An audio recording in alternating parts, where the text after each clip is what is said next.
Okay, so good afternoon and welcome to this first edition of the podcast. This is my friend Nick, and he is our first guest. So that's me. Very excited to have him here. This podcast does not have a name yet. I just wanted to create a podcast about contractors and their experiences with customers, customer service.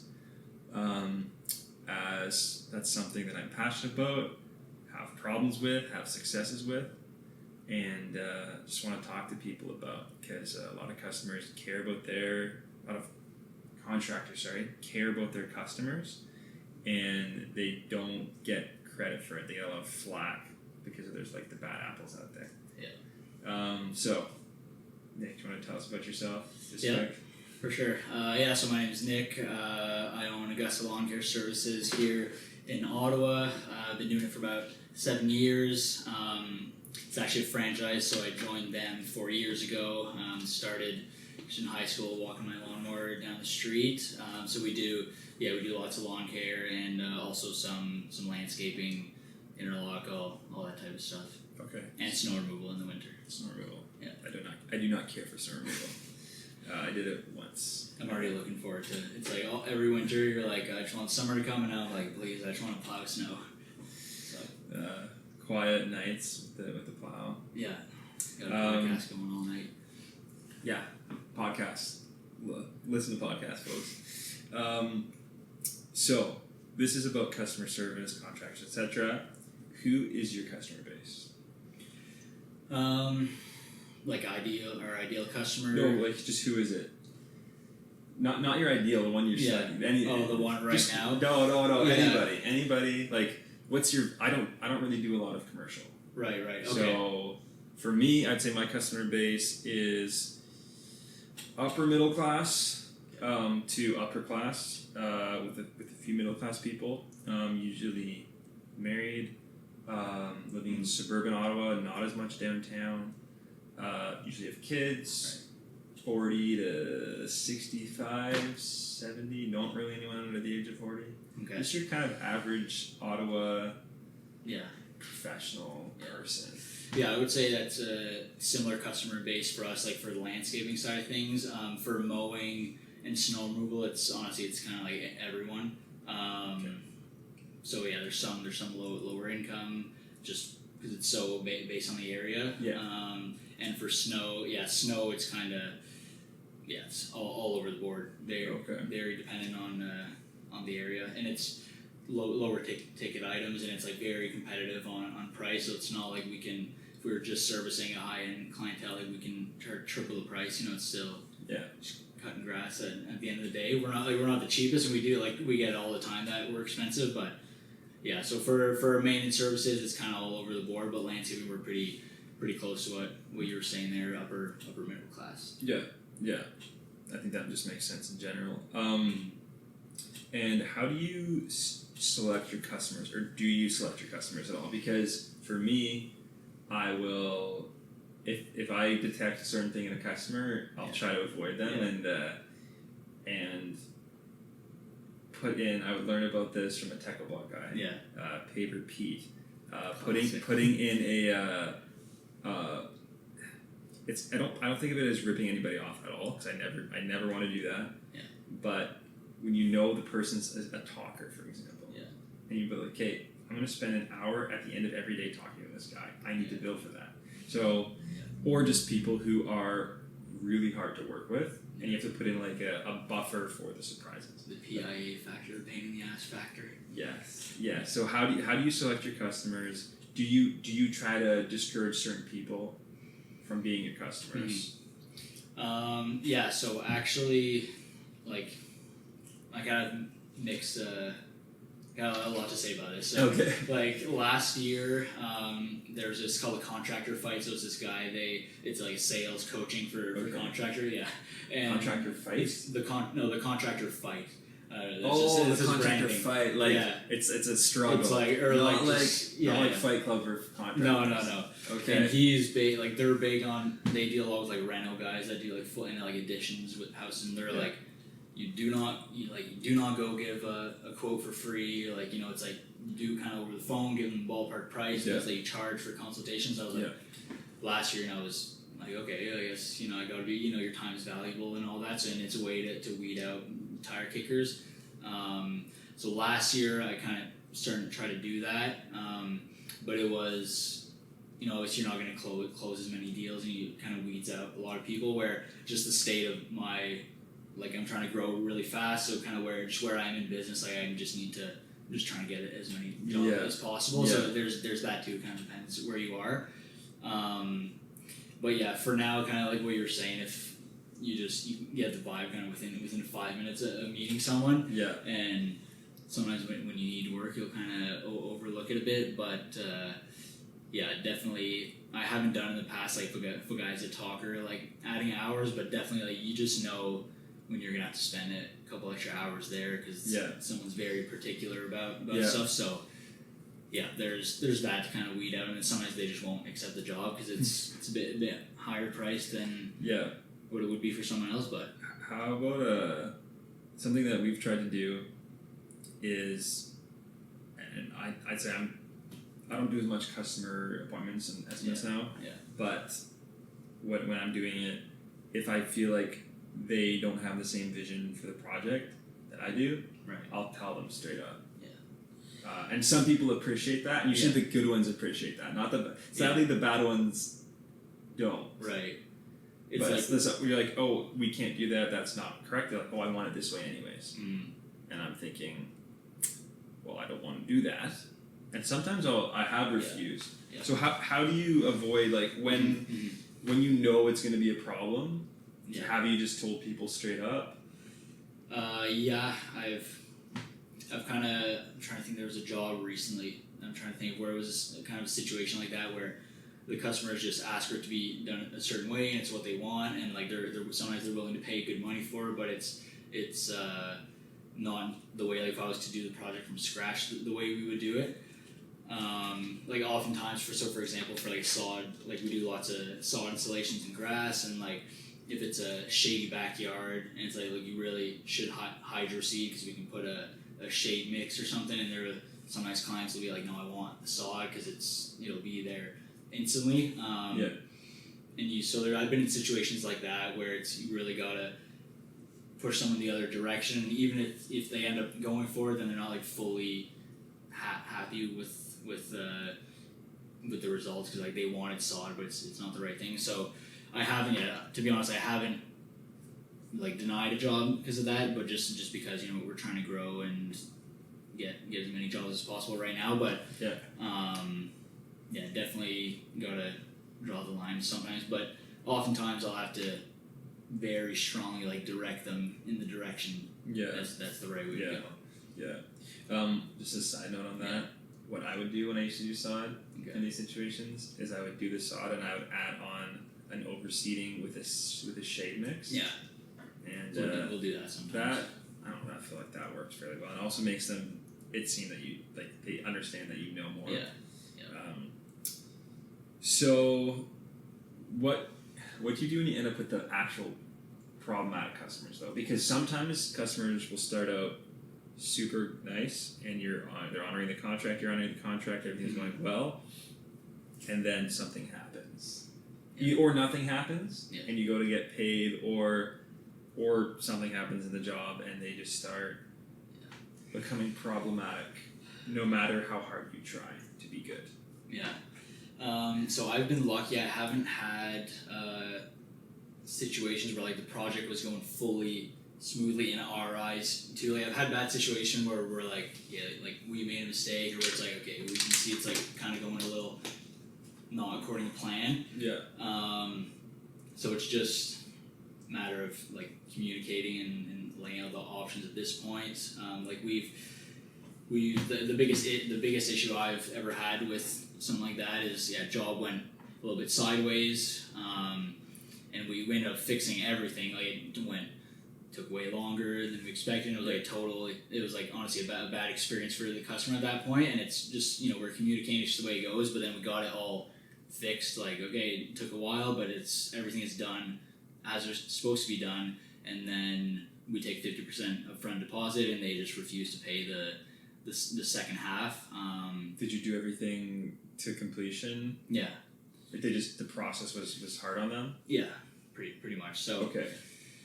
Yeah, it's like, and then like I'm just the type of guy, like I err way too much on the side of like giving grace, and it's like, I understand, it's like kind of our fault went bad, and I'd be willing, sometimes I'm willing to whatever, not knock some off the bill, like, because it was a bit of a pain in the ass for them, but it's that one was a bit.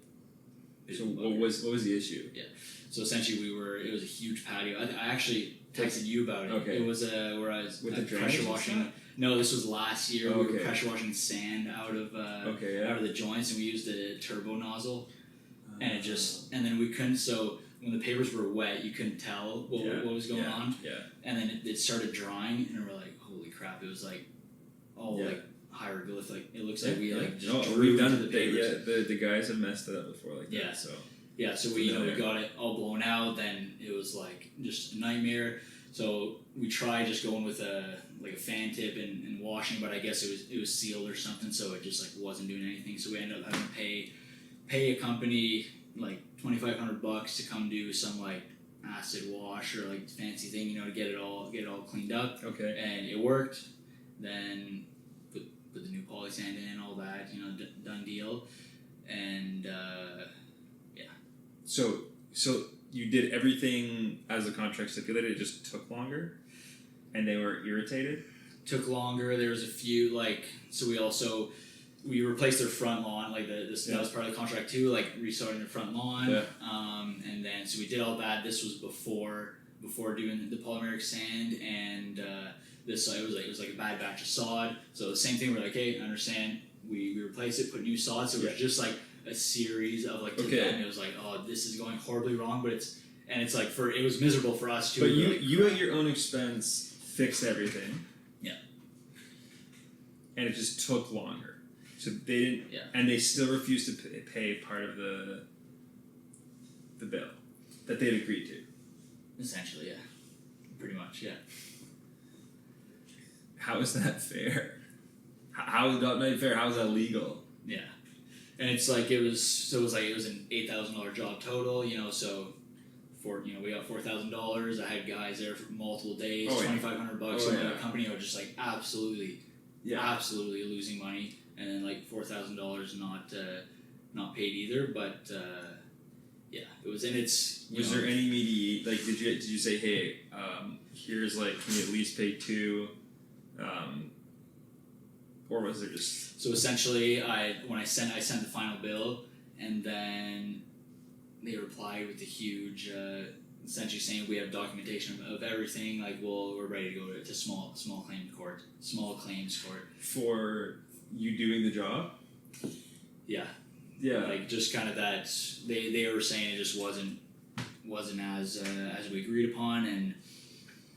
Okay. So I was like, at that point I was just so done with dealing with it, and you kind of sometimes just turn the page and move on.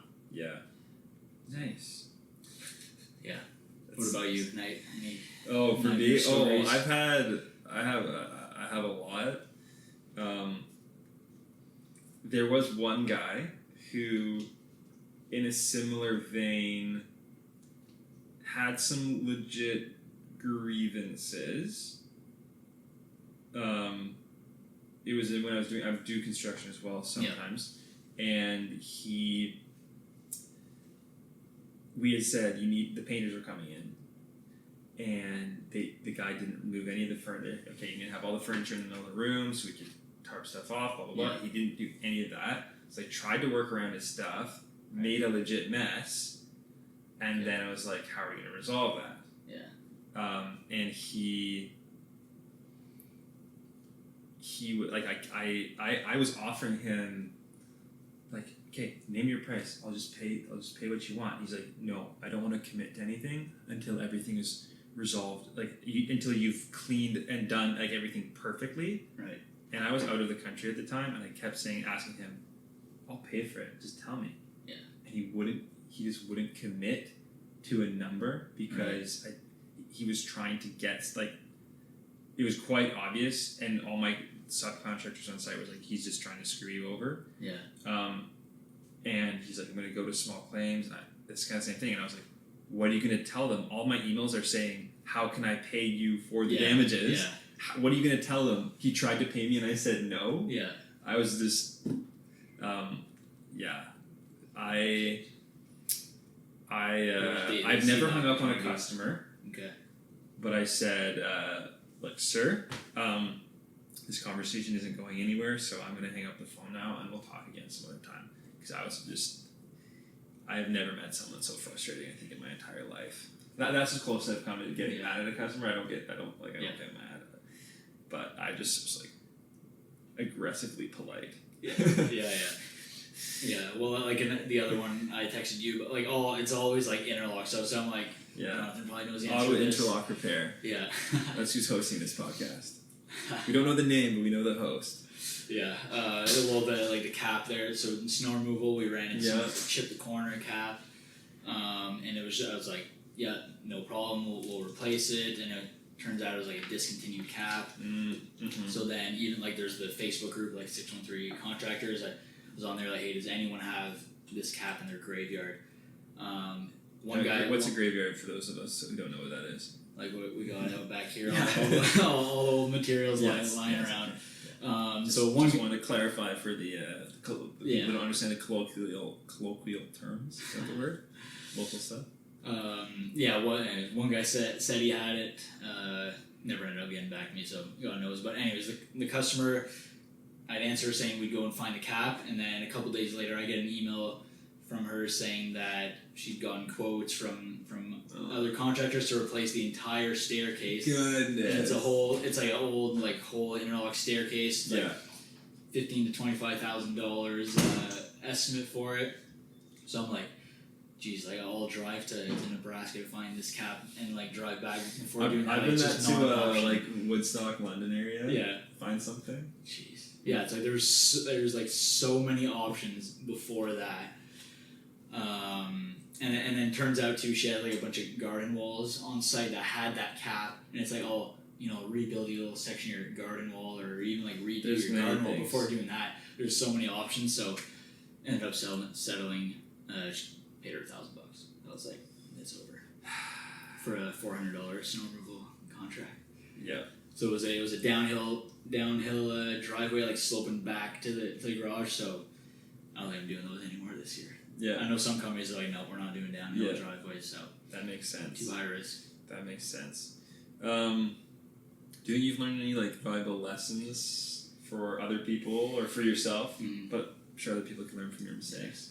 What can we have some nice takeaways from this podcast? Definitely, and this is something I gotta get better at now. It was on my to-do list to have in order for this year, and kind of haven't really done it. But so we have we send our estimates, and it's kind of we laid out as much as possible, the contract. So it's just laid it out as much as possible from right off the get-go, making sure everyone's on the same page.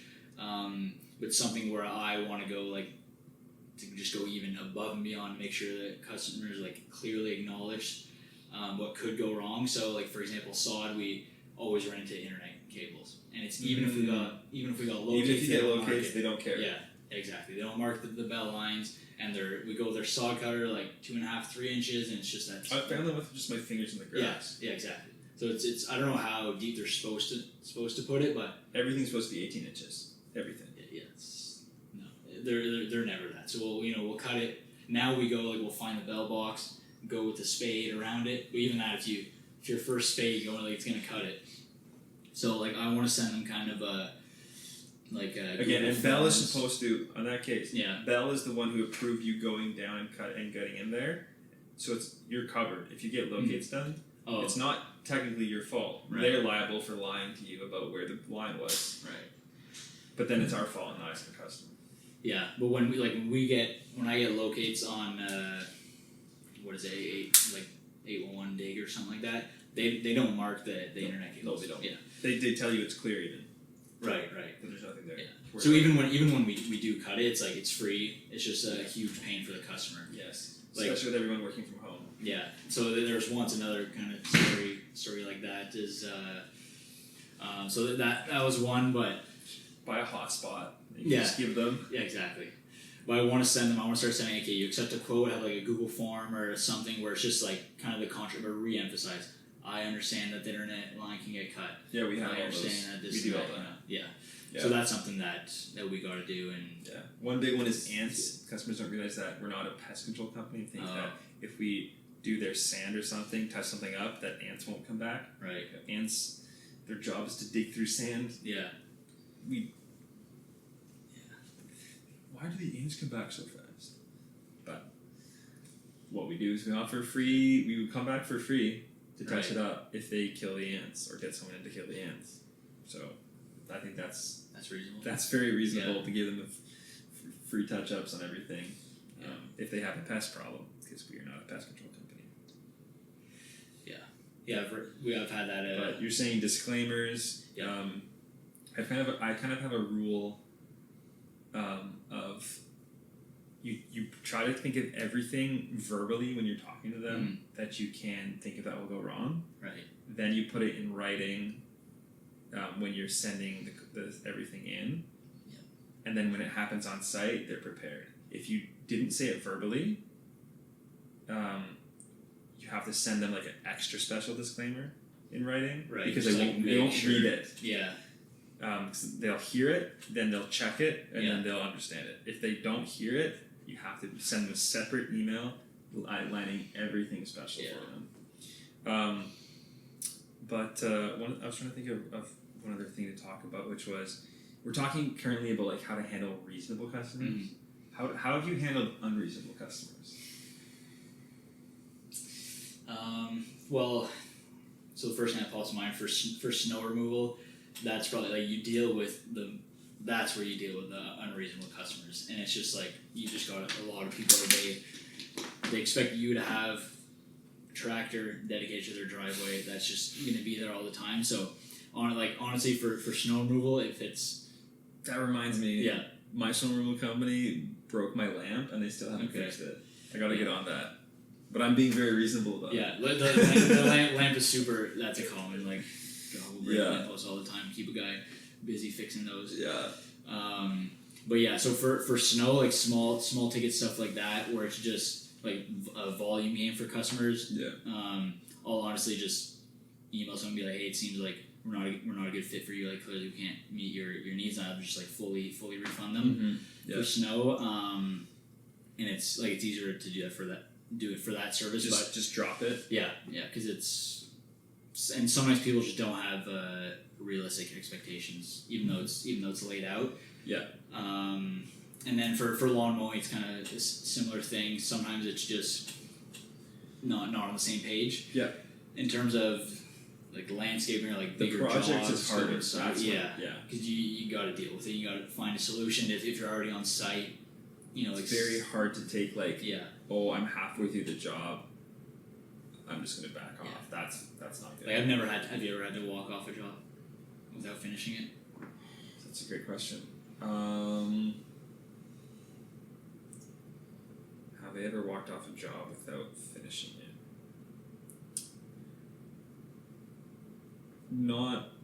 I would say not really. I think in construction, there's been points where, or I think in Interlock, we've started doing stuff.